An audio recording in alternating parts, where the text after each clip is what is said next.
It's a real joy and honor to be here with you today. As Jeremy mentioned, I'm hailing from Grand Rapids, which is the diocese that I grew up in, but I had been gone for 20 years out and about across the country in 3 different states and 3 different time zones.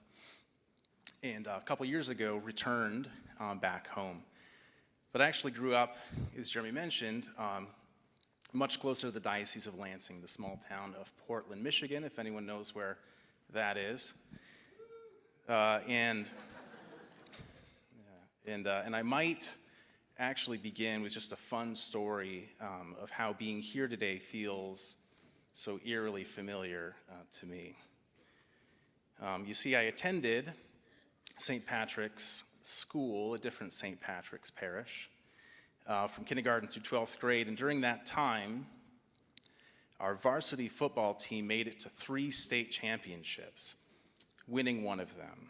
And every year, the biggest obstacle that stood in our way, our greatest foes, who I learned to loathe with all of my strength as a child, went by the names of Pewaukee, Westphalia, and Fowler, our arch enemy. I don't know if we have any people from either of those places, okay, here today. And every time we played Fowler, it seemed that almost every play was made by a Thalen.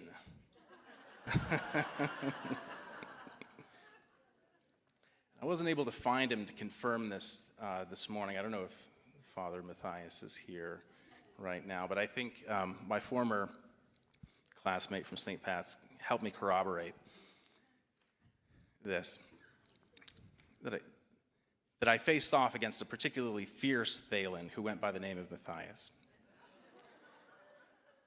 And in my senior year, our team had 15 players, and we lost our first 3 games of that season. The 4th game was slated to be against our dreaded foe, Fowler, who had about 40 players on the sidelines. And I think everyone expected them to steamroll us, but our coach reinvented our offense the week before, realizing that we didn't have a running back and we couldn't do what they were used to doing, just driving the football down the field. And I threw the football on every down for the entire first half, and we beat Fowler that night. And it remains one of my most satisfying accomplishments of my life to this day. So if Father Matthias, you're here, maybe we can touch base later and see if you were on the field that night, but I think you were. But I didn't know at the time that I would one day give a talk on liturgical music at a parish led by that priest who played on the field. For me, it was something like Batman visiting the parish of the Joker, or Robin Hood directing a choir for Mass celebrated by the Sheriff of Nottingham. But anyway, I hope that, at least for today, Father Matthias, we can set aside our bitter past and come together on a topic that has the power to reconcile even the most vengeful rivals, and that, of course, is the sacred liturgy. In any event, I thought that would be kind of fun to share with you. But I share this story for fun, but also because the topic of my talk, which is the role of music in the liturgy and in the whole of the church's life and mission, can be one of the most contentious topics in parish life. Does anyone agree with me on that? Yeah, it's a sensitive topic.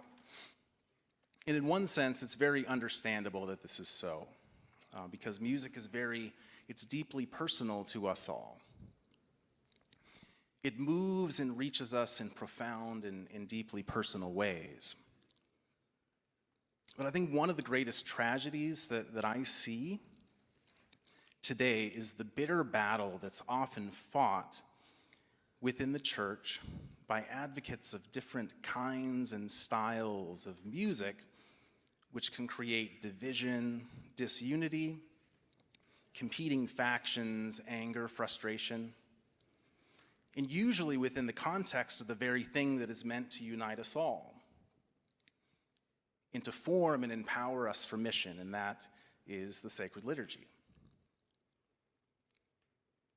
The real tragedy, though, is that instead of all things in all kinds of music working together for the good, in our efforts to serve the church and its mission, we often put different styles of music in competition with each other. And this is not only completely unnecessary, but it can also have the unfortunate consequence of stifling and compromising the church's life and mission, which the liturgy is meant to animate and direct, to be the source and the summit of. And I truly believe that all of these unnecessary and counterproductive points of division are mostly the result of a categorical confusion that can be very easily resolved, and that I hope that I can help clarify and illustrate today. And it's also critically important that we understand this in this year of Parish Eucharistic Revival. The first strategic pillar of the Eucharistic Revival is reinvigorating worship, with a focus on beauty in the liturgy and the Ars Celebrandi, because it is. The liturgy is the font from which all things flow, and the goal toward which all things are directed. And I also speak to you not simply in abstract theory, but also from deep experience. Besides playing football in my youth, my own liturgical music career began in the 3rd grade. I was actually just reminiscing with Father Ryan Riley, who was there one time when I played an offertory instrumental piece on my guitar, and it was an ode to Metallica.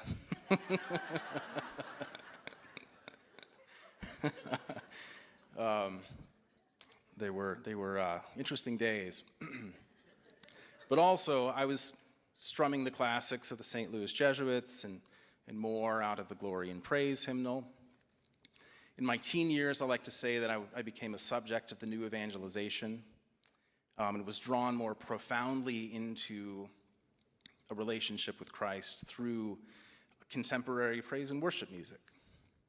And I found myself playing the electric guitar in college as I moved westward with a young guy named Matt Maher. I don't know if anyone's heard of him. This is before he was famous, but I found myself, in circles with other leading contemporary Catholic musicians. But at the same time, I began to discover the profound musical riches of our Catholic heritage, and soon went off to study Gregorian chant with a Benedictine monk, which helped put me on the path that I'm on today. So I just wanted to share them, speaking to you not merely in theory, but out of experience.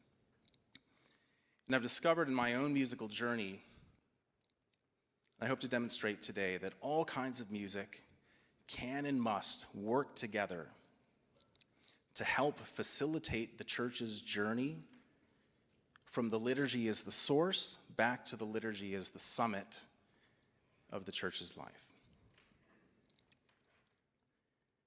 The way that I like to do this is by presenting a model for understanding the role of music in the whole of the church's journey from source back to summit. The basis of this model is found in an amazing analogy, if we can go to the next slide, that the church gives us to understand the place of the liturgy in relation to all other aspects of the church's life. This comes from the Liturgy Constitution of the Second Vatican Council, Sacrosanctum Concilium. It says, the liturgy is the summit toward which the activity of the church is directed. At the same time, it is the font from which all her power flows. I've latched onto this phrase, source and summit, as you probably will see on the banners in the back. But let's pause to ponder this profound image for a moment. First, we see the image of a mountain. The liturgy sits upon the mountain summit, where Christ transfigures himself before the church, inviting those gathered there to see the glory of heaven through him and to hear the voice of the Father.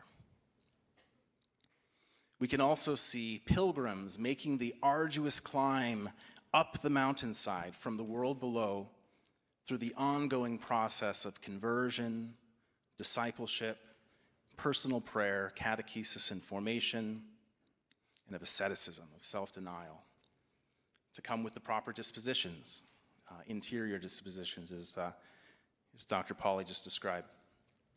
They finally reach their place of rest at the peak of the mountain and are brought into the radiant light of Christ. They're able to participate in a foretaste of the heavenly liturgy that lies above the mountain summit. But like Peter, James, and John on Mount Tabor, they can't merely pitch their tents at the top of the mountaintop and remain there. They have to be poured out like a font down the mountainside into the world below. We can imagine that many Christians might be tempted to try to channel this water into a reservoir on the mountainside and keep it there for themselves. But it can't be done this way. Christ's Great Commission requires that this water flow out of the right side of the temple into every river and tributary below to bring life and refreshment to the farthest reaches of the earth. This is from Ezekiel. We can also see that those who drink this water that's flowed down from the mountaintop, we can see that they begin to desire to join the pilgrims on their journey back to the mountain summit.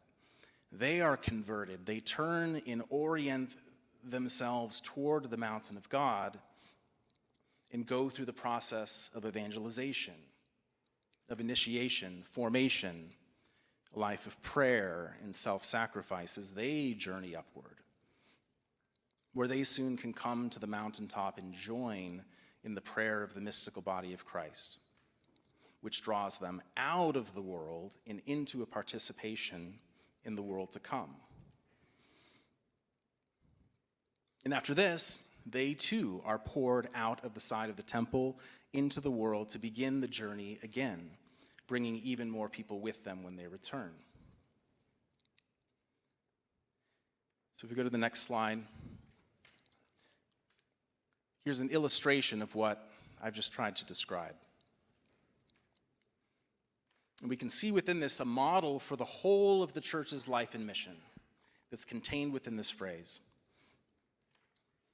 As we said, at the top, at the mountain peak, at the mountain summit, sits the liturgy.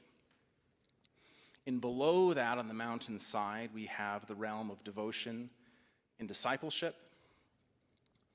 And then at the base of the mountain, the realm of evangelization. And then around the mountain and stretching out to the farthest reaches, we have the culture at large that surrounds us. And if we look at this mountain from above, the next slide, we can see a series of concentric circles with the liturgy at the center, the realm of devotion and discipleship, catechesis, formation, efforts within the church's life ad intra, and outside of that, the task of evangelization, and then in the broadest consideration, the culture at large. And as concentric circles work, we have each containing the next. So we have the liturgy at the center, the realm of devotion and discipleship lies outside, and in some way contains and orders itself toward the next, and so on and so forth. So if we go to the next slide, we can see that the church desires that we all consistently journey through these distinct and different realms, beginning with the liturgy, being poured out into the culture at large, down the mountainside, and then we climb back up, ordering ourselves toward the ultimate goal, which is, as Dr. Pauly said, I'm so glad that I was able to follow his talk. He set me up really nicely.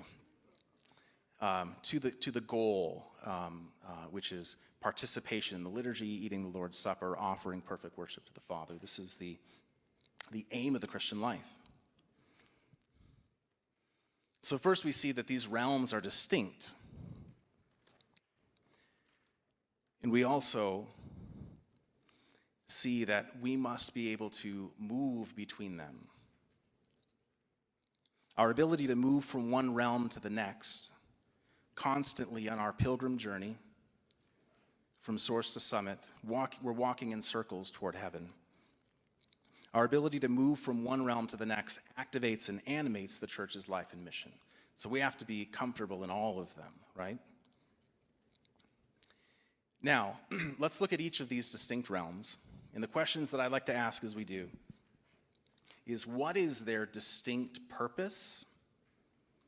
And let's also consider, what different kinds of music does the church invite us to employ in each realm to help achieve that purpose? And again, I want to call our mind back to what I said at the outset.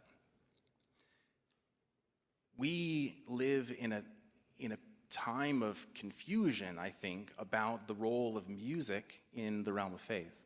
And we have music that operates in all of these different realms that we often put in competition with each other.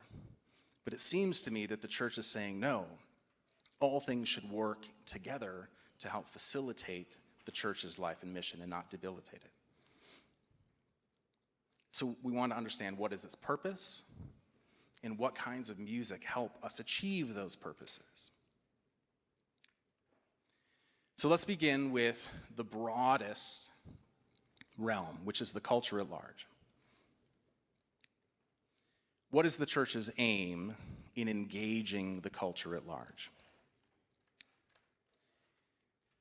Well, if all things flow from the liturgy, and if this is the primary place where we are Christified, where we are united to Christ, enter into his perfect prayer to the Father, through which we are made holy and through which we are empowered for mission, our task when we're poured out down the mountainside into the culture at large, fundamentally, is to Christify the world around us in all that we do, is to make the world more Christ-like, more beautiful.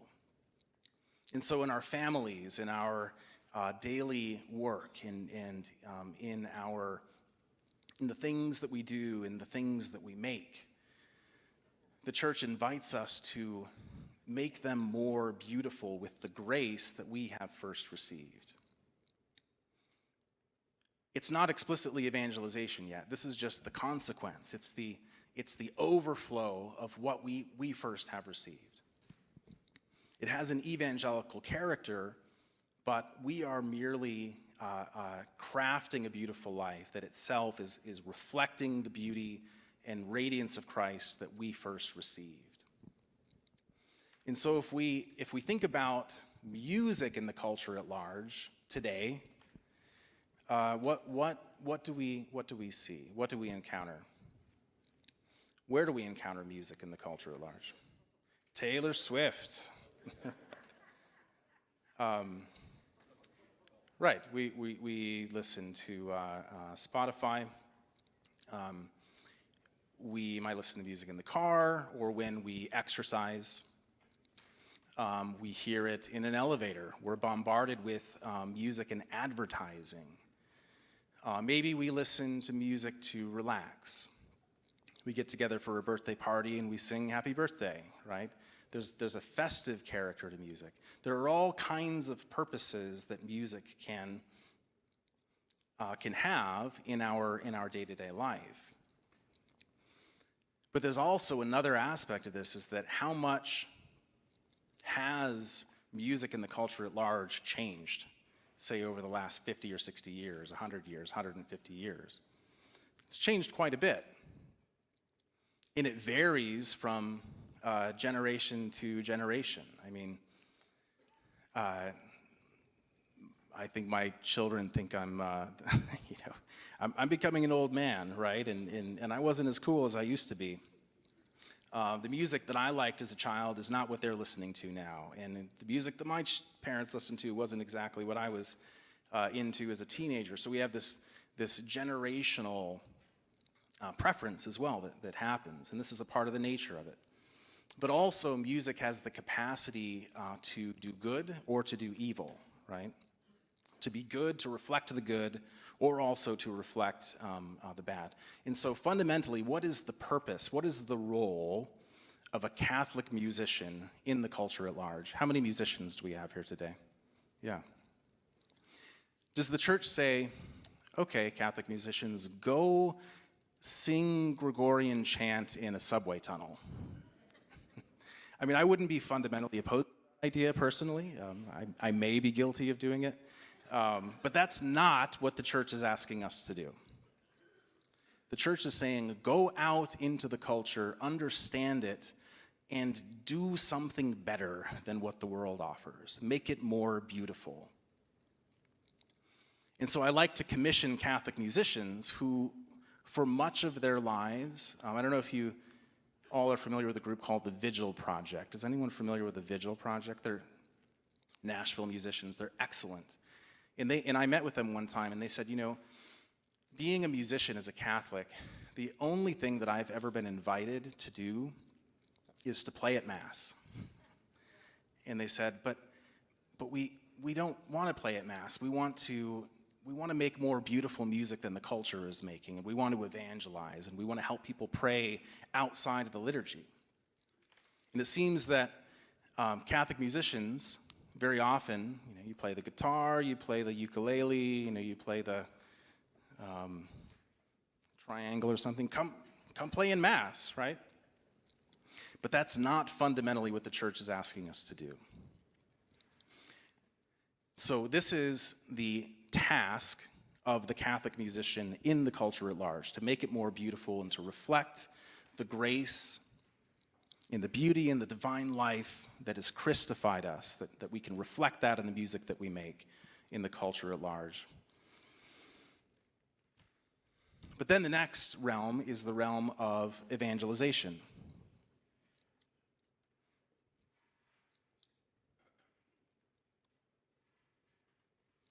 In here,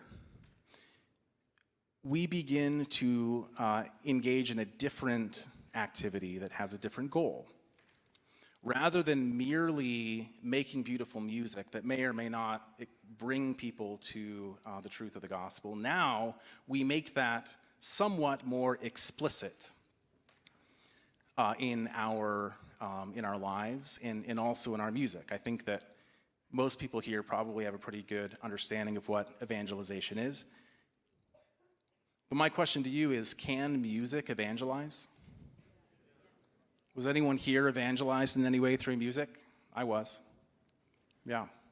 It has a profound evangelical power that can reach very deeply inside of us. And I think that there are the musicians in the culture that do this not in such an explicit way, but in very subtle ways that begin to reveal the truths of the faith and of the gospel, that can draw people in, right?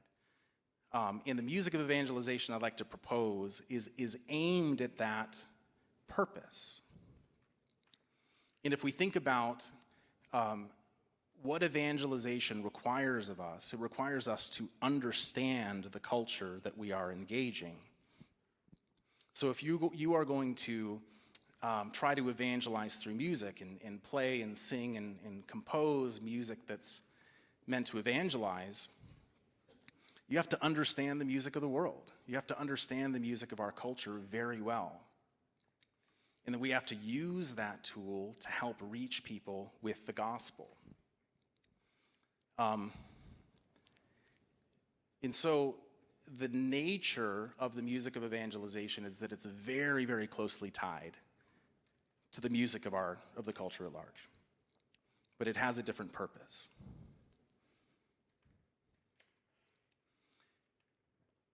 But then, after we enter into this task of evangelization, and we proclaim Christ, and we draw people toward him, the next step is to move up the mountain into the next realm of devotion and discipleship, where things like catechesis and teaching and learning and instruction, formation in the faith occur. And again, this is we can think of it as the church's life ad intra. This is what we do within the life of the church, but again, outside of the liturgy. just as evangelization primarily happens outside of the liturgy. Again, Dr. Pauly, thank you for setting me up. He said it so perfectly. Evangelization must precede, thank you, Jeremy, very much, precede the liturgy.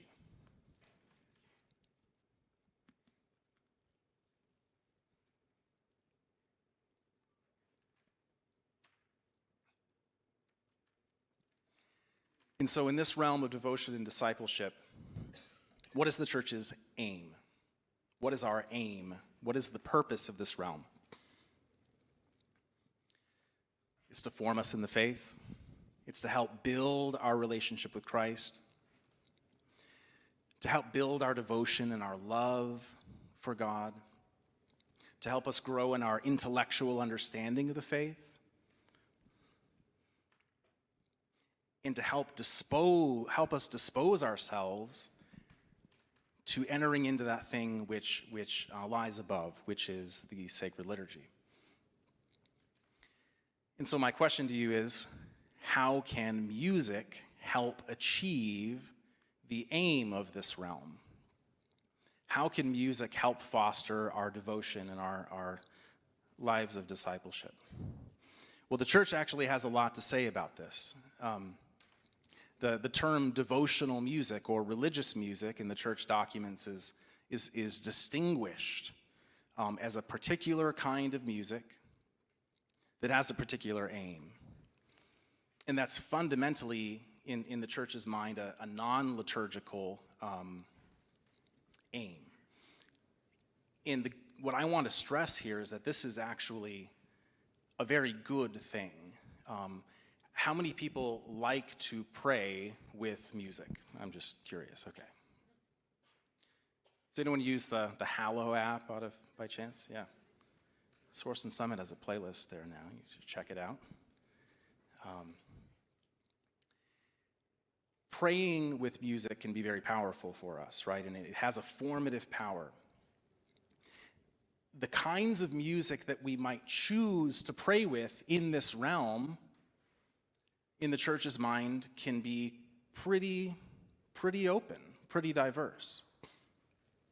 We have the ability in this realm to choose the music that we like and that helps us connect with Christ, that helps us pray, and that helps build our faith. And I think when the church sees this, she says, yes, this is very good. This is actually necessary. It's necessary to be formed in our love and devotion so that we can come to the liturgy with the right dispositions. But what is the nature, what is the character of the music of devotion or devotional music? Sometimes you'll read in the church documents it's called religious music. What is its character? Because it remains highly personal and highly subjective in individual, and it varies and changes through time. And since we can choose the music that we like to pray with, it has a kind of similarity with the circle outside of it, the music of evangelization. It's going to have probably a consonance with the music that we just enjoy listening to, or that we prefer. And to the extent that helps us express our faith and our love and grow in our faith, the church says, yes, this is good. But we can choose the kind of devotional music that we like. We could say that in devotional music, we express what's inside of us, just like we do in devotional prayer, to God. And He meets us where we're at, and we enter into personal relationship with Him, and we grow in holiness. This is a part of the central aim of the devotional life. But what I'd like to do is to consider what lies beyond the devotional life. And we've already seen that there's an activity, there's a realm in the church's life that lies above. It lies at the mountain summit, that takes us beyond the realm of personal devotion into something that transcends it. And that is the sacred liturgy.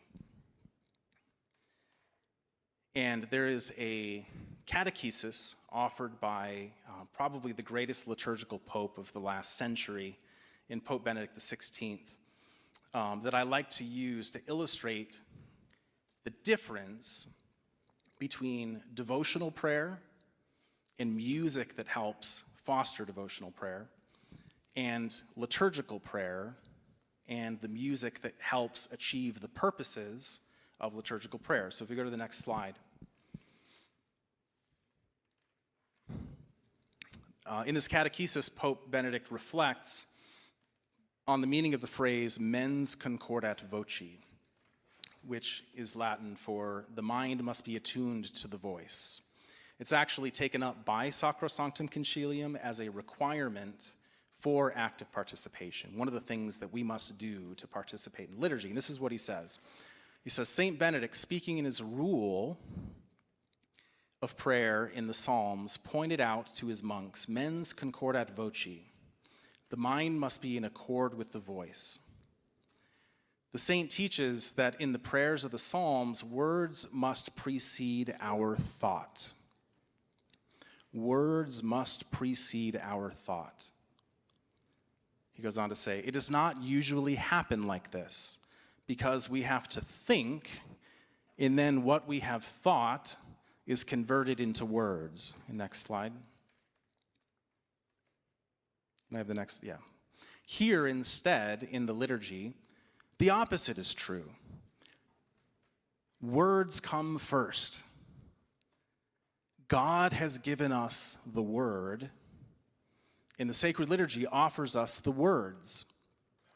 We must enter into the words, into their meaning, and receive them within us.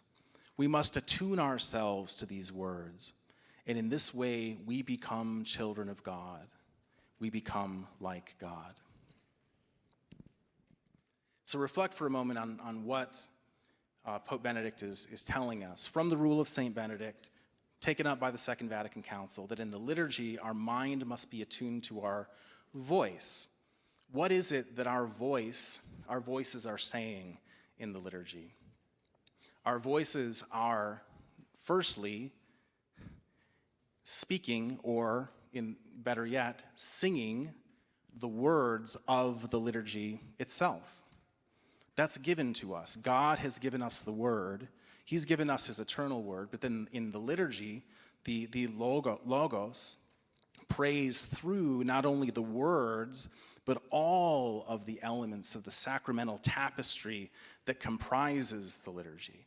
All of its signs and symbols are a means by which Christ himself offers a prayer to the Father that first and foremost exists outside of ourselves. I don't make it up. You don't make it up. God gave it to us. Christ instituted the sacraments. He instituted the liturgy. The church has cultivated it through over the ages, hands it on to us in liturgical books, and gives to us the universal public prayer that we all, in all times, and actually in all places and all times, are able to participate in. It exists outside of us, and our task, first and foremost, is not to say, what do I want to express from within me in the liturgy? It's more about, can I attune myself in my mind, my mind to my voice, into those words, and to the prayer that the liturgy is. And so now, we really have to ask the question,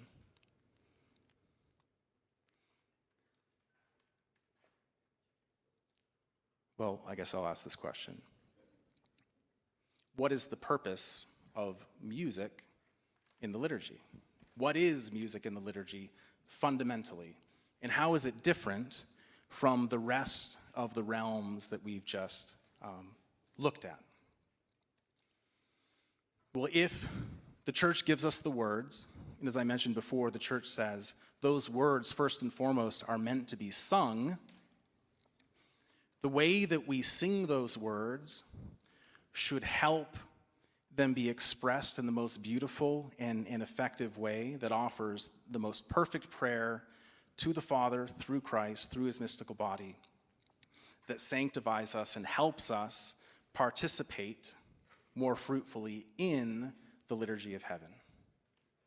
This is the aim and purpose of sacred music.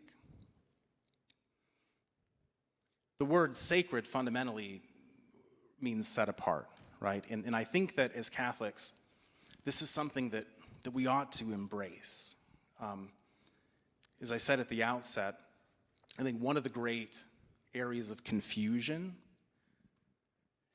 in music and the liturgy over the last 50 to 60 years is that we've really tried to fit every activity within an hour on Sunday within the context of the Sunday Mass.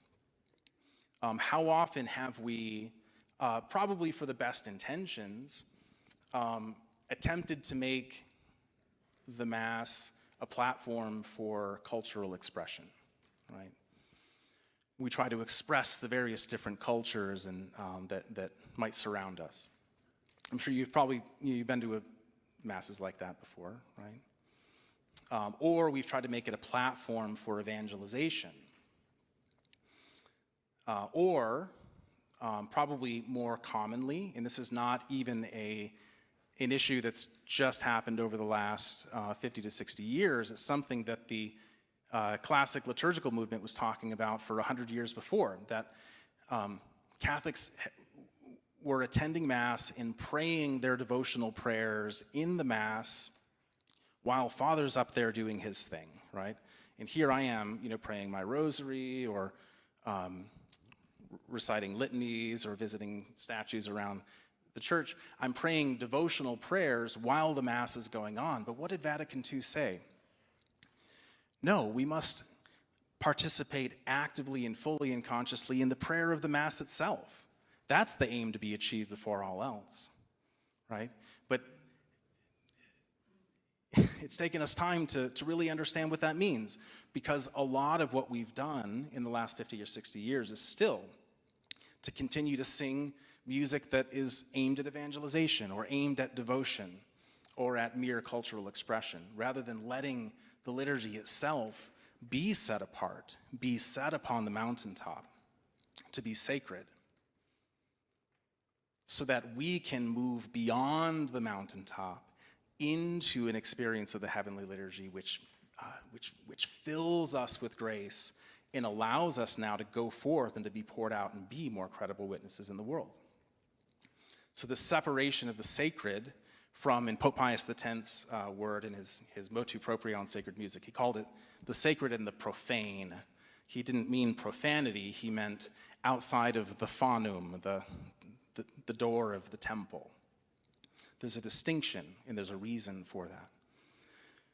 So what is sacred music? With all of this, the first distinction that we can make is that sacred music in the first place sets the words of the Mass to music. Where do we find the words of the Mass? Roman Missal, lectionary. There's also a book called the Roman Gradual that gives us the chants to be sung.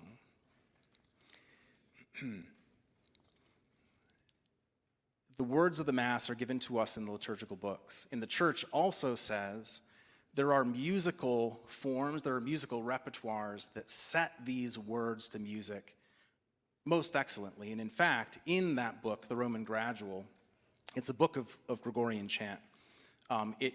It's a collection of proper texts that are set for the 5 proper moments of the sung liturgy: the entrance, the responsorial psalm, the Alleluia, the offertory, and the communion. And there are proper texts, like the proper readings and proper collects and prefaces that are given to us by the Church for that particular day. And I'll just say, if you want to learn more about that, I'm giving a breakout session on that very topic after this, and I encourage you to come if you want to learn more about that and actually to sing them in our Mass in an hour or so. Okay, so to all musicians or anyone who's curious, please join us. But the Church says that this Gregorian chant tradition that sets actual texts with actual melodies that have been handed down over the course of 1,500 years, maybe longer, form an integral part of the solemn liturgy. The reason why Gregorian chant is given to us as a supreme model is for a couple reasons. Number one, because the words of the liturgy are prose and they're not poetry, they're not like a metrical hymn, the chant form helps, it conforms itself to those words and it expresses them without having to alter the text at all. So think of Psalm 23. The Lord is my shepherd, there is nothing I shall want. Have you ever sung a song that goes, shepherd me, O God, beyond my wants, beyond, or the King of love, my shepherd is, his, love fails me never, right? Because of those musical forms, the words of Psalm 23 had to be changed. Still, it's referencing Psalm 23, but it's not Psalm 23. The chant tradition says, no, the word comes first. And the musical form needs to embrace and serve the word. So that's the first reason.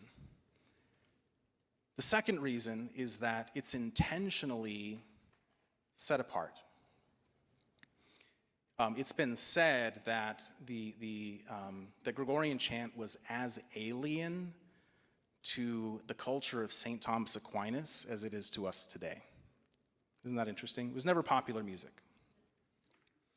It wasn't just what people were singing on the streets and we said, hey, you know what, let's bring that into the liturgy, and it stuck, right? No. It actually originated in the cantillation of the temple, the Jewish temple, where psalms were sung to accompany temple sacrifice. And I love this historical tidbit that in a document called the Talmud, after the destruction of the temple, observant Jews were instructed specifically not to chant the psalms in the synagogue because it would recall temple sacrifice, but the temple had been destroyed. What do you think Christians started doing? Started chanting the psalms in the Mass, because we have now the true and everlasting sacrifice in the Eucharist. So the chanting of the psalms is something that happened from the very beginning, and it continues today. The texts of those 5 propers that I mentioned are probably 97% from the book of Psalms, maybe 95. But beyond that, almost exclusively Scripture. So the musical form is intentionally set apart from everything else that we do. And then lastly, I'd like to suggest that sacred music with Gregorian chant as its preeminent model has become for us and has been cultivated by the church as a sacramental sign capable of showing our earthly senses, of helping our ears hear and perceive the sound of the heavenly liturgy.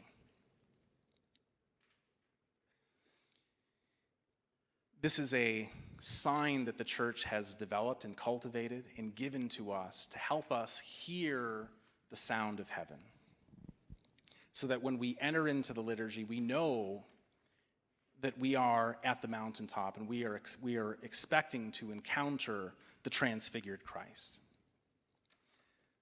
and to participate in his prayer in a way that draws us out of here and now and into a participation of the world to come. This is the fundamental purpose of the liturgy, and this is why sacred music, first and foremost, should be sacred and set aside. How am I doing on time, Jeremy? Couple minutes? Okay. So just to conclude, the question is, so can we only sing Gregorian chant in the liturgy? Well, no, that's not true. While it is to be given the main place in the liturgy, and for all of these excellent reasons, is a most excellent way for us to sing the words of the Mass and to pray the liturgy itself. What Pope Pius X articulated in 1903 in his motu proprio Tralis Sollecitudini, which Pope John Paul II, 100 years later, took up and made his own. The Second Vatican Council takes this for granted. It's reiterated in our general instruction of the Roman Missal, is that Gregorian chant is to be given the main place, and it also serves as the supreme model for all other kinds of sacred music. So there's another repertoire called sacred polyphony. And this is a repertoire that developed in the Renaissance. Palestrina was the most notable composer. But it takes the model of Gregorian chant and it adds different voices, and it creates this beautiful choral context. There are other forms that have developed out of this as well. Some of our hymns, like I mentioned, that set the words of Scripture, right? They're trying, hopefully, to take their inspiration from Gregorian chant and the way that it serves the text. Can sacred music be composed today that does the same thing? I think, yes, it can. In fact, that's one of the things that I've dedicated the last 10 years of my life to, is helping bring the Gregorian chant tradition into the vernacular language. So again, you're going to hear some of that when we sing today the entrance, offertory, and communion antiphons at Mass. They will be sung in English, even though Gregorian chant is actually in Latin, right? And maybe just for a moment, I'll preview my second breakout. What about other hymns and songs? Is there a place for music that we bring in from these other realms within the liturgy? Well, clearly there is, because that's mostly what we've been doing for the last 50 or 60 years at the Mass processions. But consider that there is no reason why we cannot sing a devotional hymn at the beginning of Mass that leads into the entrance antiphon. Sometimes at parishes that are introducing the entrance antiphon for the first time, everyone will stand and we sing our hymn as usual, but the procession doesn't start yet. And they say, "Where's Father?" And then after the second verse, he starts processing. By the time that he gets to the altar, reverences it and starts incensing, we switch and we go to the entrance antiphon. On the third Sunday of Advent, Gaudete Sunday, you would hear the words, "Rejoice in the Lord always. Again, I say rejoice. The Lord is near." Because it's Gaudete Sunday. Gaudete in Domino semper. Iterum gaudete. They're the words that begin the Mass and that articulate its theme. We could also, there's actually a place for a hymn of praise after the communion procession, at the end of communion, to sing a hymn of praise. It's not setting a liturgical text. It's an appropriate moment of devotional praise to God, right? Hymn of praise, perfect time. What does the church have to say about the recessional hymn? Nothing. The Mass is ended. Go in peace. Ite missa est. It's done. Sayonara, right? Now, we usually sing a hymn, and that's a very good thing to do. But note that Mass is over. An instrumental piece could be played. It's a great place to sing a good hymn of praise that maybe is connected to the day. So there's three opportunities. Even if we sing the offertory antiphon, sometimes there's room to sing another appropriate hymn, or even a choral, maybe a choral motet or a choral piece. So there are other opportunities, but the key that I want to stress today is that in the theme of this conference, God has given us an incredible gift. If we only knew the gift of the liturgy, if we could only celebrate it as excellently as we could, if we could embrace all that the church gives us, gosh, what a difference would it make for us, and would it make for our church and for our world. I would like to encourage you and to invite you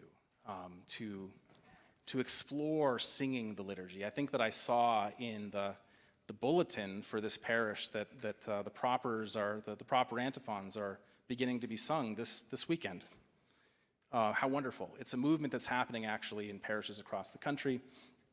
It'd be remiss if I didn't say that there are resources in the back that can help your parishes do it as well. If you visit the Source and Summit table and look at the Source and Summit Missal, there are antiphons set for congregational singing for every day, for every Sunday and solemnity, in addition to other great resources, lectionary readings, etc. But it's a wonderful opportunity for us in this time of Eucharistic revival to enter more deeply into the liturgy through the music and through the texts that the church gives us to sing. That all things might work together for the glory of God in the sanctification of the world. Thank you.